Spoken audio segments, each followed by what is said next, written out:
It's no secret that bigger and leaner candidates perform better, and this is true as far as we know about every selection course in the military, from BUDS to SFAS. But with so much conflicting information on how to achieve peak selection fitness, I've decided to give you a deep dive on exactly how you can build muscle and strength while simultaneously getting leaner and running faster. And at the end, we'll walk through a sample training routine and diet. But before I get into the content, I want you to let your guard down. These topics, like getting stronger and faster, and building muscle and losing fat, clash with preconceived notions of what the human body is capable of, and the primitive, lazy side of your brain will fight to keep you in your paradigm where that's not possible, because to venture outside of it would be an indictment of your current mindset and require you to do more. So I want you to open yourself up to these new ideas, because I will outline a roadmap on how you can become the guy everyone looks at and says, wow, I'll be shocked if he doesn't make it. But of course, the common objection to this is the story of the Olympic swimmer or D1 wrestler who everybody thought was a shoo-in, but drops as soon as the training gets tough. Objectively, the data shows these stories are the exception though, not a common pattern. So don't use that as an excuse for your mediocrity. Remember, you get no bonus points for being less fit. In fact, here's a direct quote from the Naval Special Warfare Fitness Director.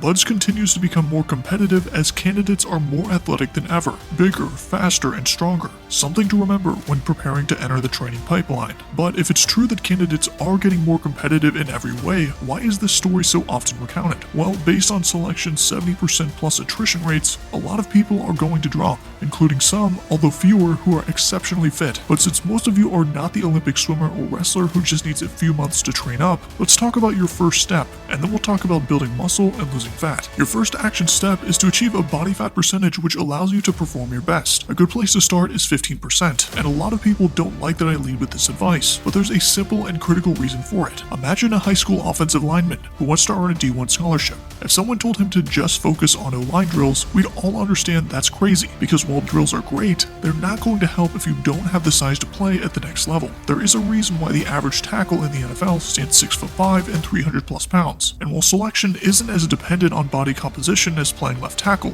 data does show that there is a build that correlates with selection success, and there's also a build which will virtually guarantee you are not selected. I want you to acknowledge this fact so you can use it to your advantage. For example, at BUDS, the most successful candidates are sub 13% body fat, and at SFAS, it's typically sub 15% body fat. Now, there is variation in these numbers, and everybody's different. What I can assure you of is that there are no offensive lineman physiques making it through. What this points to is that body composition matters, and you can tweak it in the same way you do for your training to optimize your chances of success. Now, this brings up a major question of prioritization. How do you get to your desired body composition as fast as possible while also improving your metrics like running and strength? I hate to add more complexity to this, but to answer it, we need to address two questions. The first being, can you build muscle and lose fat simultaneously? And the second being, can you get faster and stronger at the same time? Let's address the second one first. The answer is unequivocally yes. 98% of you watching can get faster and stronger simultaneously. The very rare exception to this is if you're already exceptional in either running or in strength. On the endurance side, if you're running sub 5 30-minute miles, or on the strength side, you're squatting more than 2 times your body weight comfortably for reps, then I would say your scores are exceptional. And if you're not in that category and you're able to get appropriate sleep and recovery, building strength and endurance at the same time is very possible. I'll address more training tips on this and the full routine later on. But when it comes to building muscle and losing fat, it does get more complex. While strength and speed can be built quickly through skill acquisition, meaning just lifting and running more, there is no skill acquisition component to muscle gain and fat loss. They're just simple biological processes. Losing fat requires a caloric deficit, meaning eating fewer calories than you burn. A typical fat loss diet will have you losing 1 pound of fat per week, and you can achieve that by eating 500 fewer calories per day, or for most of you, that's the equivalent of reducing your portion sizes by 15%. Building muscle mass, on the other hand, is optimized when you are consuming more calories than you burn, a caloric surplus. A typical lean bulking diet would aim to add a few pounds per month, which most would achieve by increasing their portion sizes 10 to 15%. Now, while fat loss is a simple math equation of eating fewer calories than you burn, muscle gain has more nuance, because when you add mass, some of it will be muscle and some of it will be fat. Most men can build 30 to 40 pounds of muscle naturally over their lifetime, but the rate of progress isn't linear. It's much faster at the start, as high as 1 to 2 pounds per month for some, and then over time, the rate of muscle you build slows down. Before we talk about whether you should bulk or cut, there is a third option, which is eating at maintenance, the same number of calories as you burn. When you do this alongside having an ample amount of protein, ideally 0.8 grams per pound of body weight, alongside training hard and recovering well, it is possible to build muscle. And if your calories are just slightly under maintenance, you could also lose fat simultaneously. Seems like the approach you should take, right?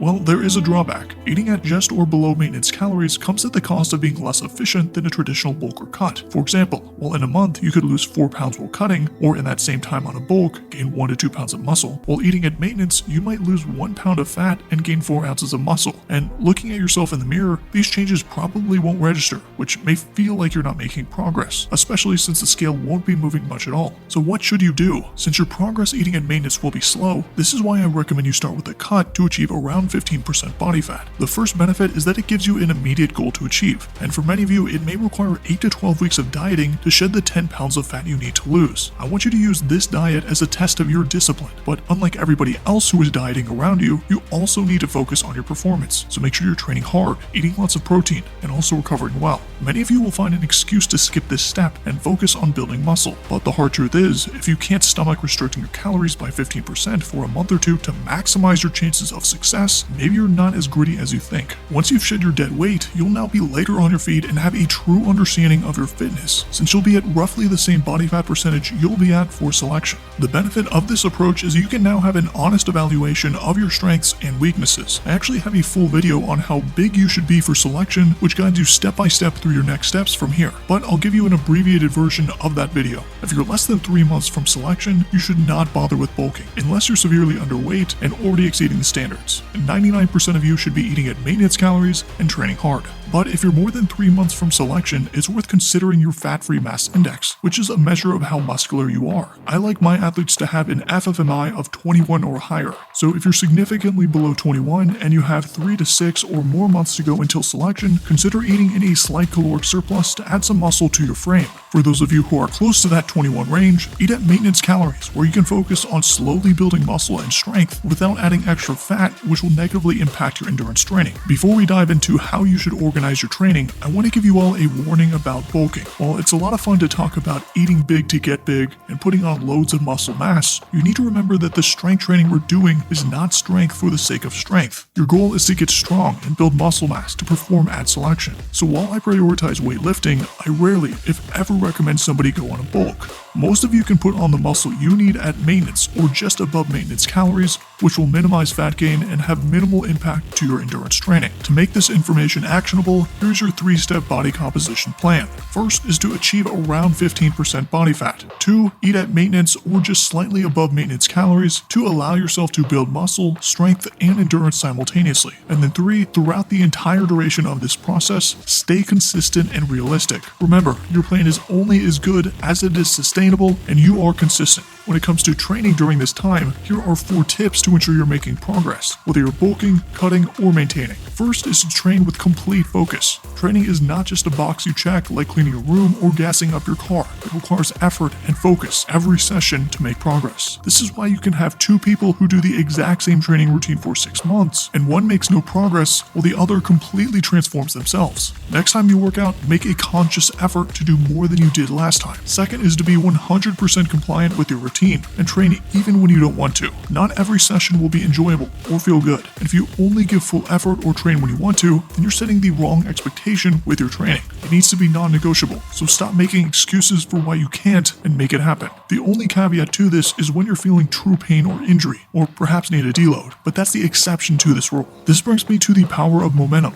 Once you start training consistently with complete focus and effort, you will get results. There's no way around it. And as soon as you get those results, this becomes a positive feedback loop where you train hard, you hit personal bests, you feel good, and decide to train hard again. This is why the fit get fitter. But there is going to come a point where, despite training hard and giving your best effort, you start to plateau. At that moment, you may call into question your training, your routine, or if you plateau for long enough, the purpose of training altogether. You need to recognize that no one is coming to save you, not now or in selection. So either push through this plateau and keep going, or make the decision to quit. Just recognize whatever you decide is your choice. The weights, time runs, and rocks, and the training is the same for everyone. No one is out to get you, and plenty have done what you want to achieve, so you can do it. You just need to push through. Now let's walk through a sample training and diet for somebody who is looking to build muscle and strength while simultaneously losing fat and getting faster. I want you to start by eating to maintain your weight with several servings of protein throughout the day. Track your body weight over time to ensure you're meeting your goals. And if you want to count your calories, you can do that, but I'd say for most, it's overkill since we're training for performance and not a bodybuilding competition. But if you'd like to, you can multiply your body weight times 15.5 and eat that many calories per day as a starting point for your maintenance calories. And then multiply your body weight times 0.8